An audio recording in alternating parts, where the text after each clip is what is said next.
Manithral here, and welcome to the weekly update video for RS3. Now this week we see a Ninja Strike Scattershot. So, it's all in the patch notes, so we will be finding out more, but it's going to be combat UI from filters and tooltips, and even stuff doing auto retaliate.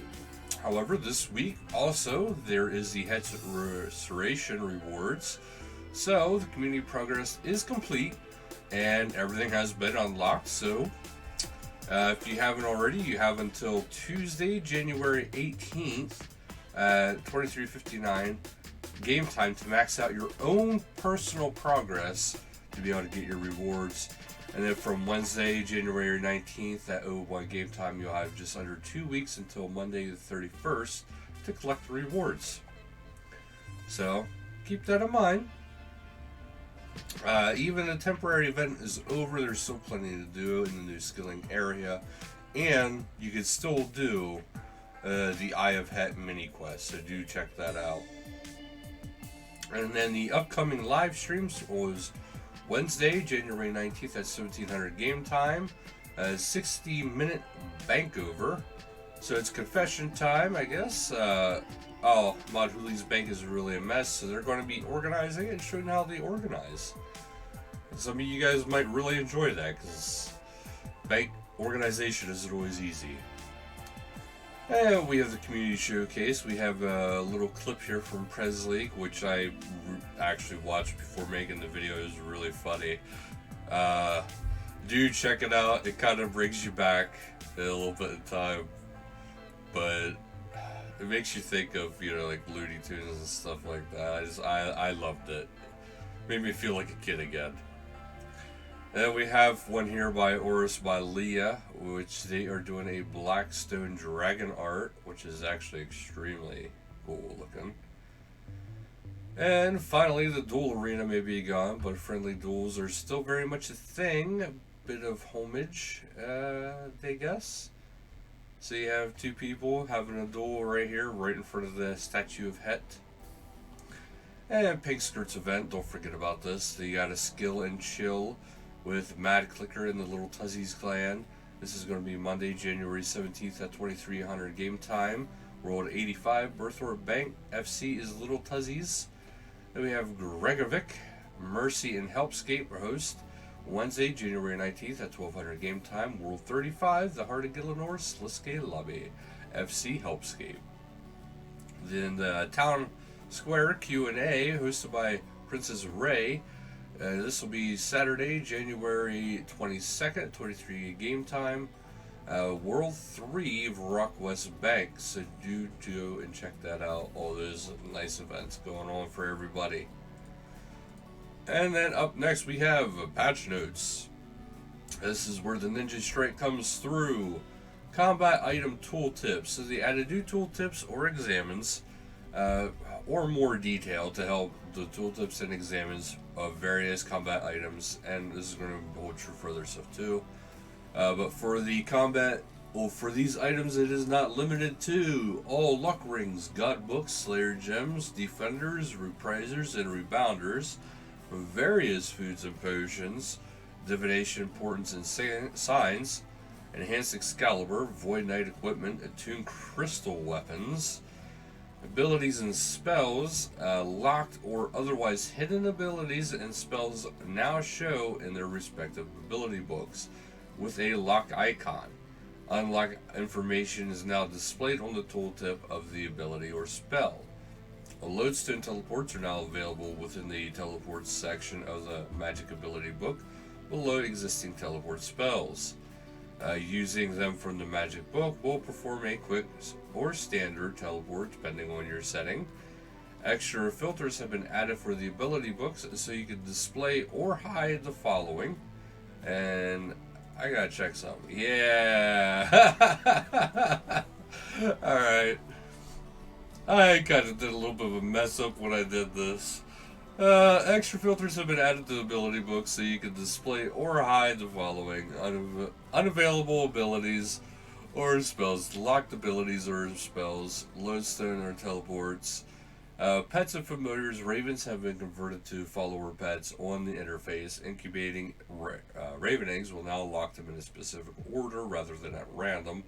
Players who lost the raven egg before this update can reclaim it from the pet shop owner. The original penguin pets have been converted into follow pets as well. Incubating the penguinettes will lock the pets in the order of gray, brown, then blue, depending on what you've already unlocked. Growth stages can be toggled within the interface. Players who lost Penguin before this update can reclaim it from the pet shop owner. Players can now speak to the pet shop owner to unlock any god bird, baby dragon, or raccoon pet that ran away from them before their respective interface updates. Fix an issue preventing the animal creature, revenant pet, and Bombi from transferring their current appearance to an already overridden legendary pet or familiar. Action bars in combat. The auto retaliate button can now be dragged to the action bar on the mobile adrenaline bar itself. It can also be dragged to the action bar. Pressing the auto retaliate icon on mobile will now toggle retaliation behavior. On mobile, cure and regenerate can now be activated using the heart icon. The heart icon and health bar can also now be dragged into the action bar on mobile. The summoning and prayer globes can now be dragged into the action bar on mobile. General quality of life and ninja bug fixes. Interacting with manifested knowledge while skilling will no longer interrupt the skilling action. Added mini summoning obelisks to all main archaeology dig sites, including the archaeology campus. Replace old versions of weapon poison drops on various NPCs with the correct versions of weapon poison. Fix an issue where the ability tooltips would not show correctly if they were currently being affected by the perk of a dinosaur farm animal. Prevented the ability to set an auto fire rate for the Calgary familiar demon's familiar special attack, as it couldn't be auto fired to begin with. The Bones to Bananas and Bones to Peaches spell will now correctly highlight when the player has suitable bones in their backpack. Other, which is Head's Oasis, scarabs within Head's Oasis will now respawn at a faster rate during the scarab hunting. The scarab stack buff, however, text will now correctly state the maximum as 5 scarabs if you have the scarab stack increase upgrade unlocked. Strange and golden rocks will no longer always be given when constructing flower baskets and the water filtration system. The boost from the Reaper Crew achievement will no longer be applied to players who haven't unlocked it. Buckets will now destroy after using compost on bushes, flower bushes at that. If destroyed empty buckets when farming is checking on the settings. Following feedback, dwarf multi-cannons can no longer be placed within Head's Oasis. I don't see a point anyway. The Holy Scarab has been added to the Add and Green achievement. The Animalingual achievement will no longer relock upon removing an amulet from the Cramulet. And the achievement will also now list all amulets required. By the way, the Croculet, I think it's called, you can actually get that after you do the back to the freezer. You can get it, I know, during my mini quest thing. There is a way to getting it, and if you did get rid of it, all you gotta do is go to the lady right outside of Varrock, go there, get your amulet. If she won't give it to you, just go to the chest that's right by her and get it that way. Fix issues where some players could not access Head's tomb while in the quest interface. Fix an issue where players would be teleported back to Head's statue if they teleported to either the POA or port.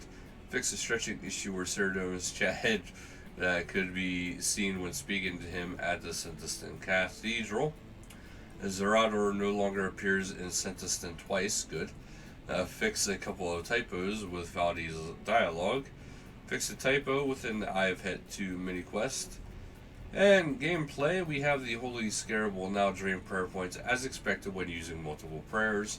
Extra prayer experience obtained from the powder burials will now work with the Bone Crusher. The warning given when attempting to stack prayer powder will now state the correct amount of time left. The quiver can no longer be taken into the Barbarian Assault minigame. A number of clue scroll steps were taking the player incorrect or broken locations when using the Globetrotter Jacket teleport. This has now been fixed. A clue scroll near Het's Oasis was in a blocked area. This has now been moved. The Spirit of Chantley can now be unlocked by talking to Aka Kanata, and the Call of the Ancestors quest is completed. The player will now be sent back to the game world as expected whenever leaving a Corporal Beast cave. UI updated the Abyssal's Whip special attack description as it was inconsistent with the special attack works. Changed the can't log in messaging on the authenticator pop-up to lost your authenticator to avoid confusion. Selecting it will take you to the disabling authenticator app store support page. Fix an issue where loading the preset with smoldering item equipped force dropped an item from the preset onto the ground. Fix an issue where the dialogue text during the Tale of Two Cats quest was unreadable due to being orange. Mobile players can now swap action buttons when using the 14 and 15. And that's actually it for this week, guys. I know we were all kind of hoping for something other than a Ninja Strike, but you know what? It's a lot fixed up. So thank you guys so much for watching, and until next time, later, guys.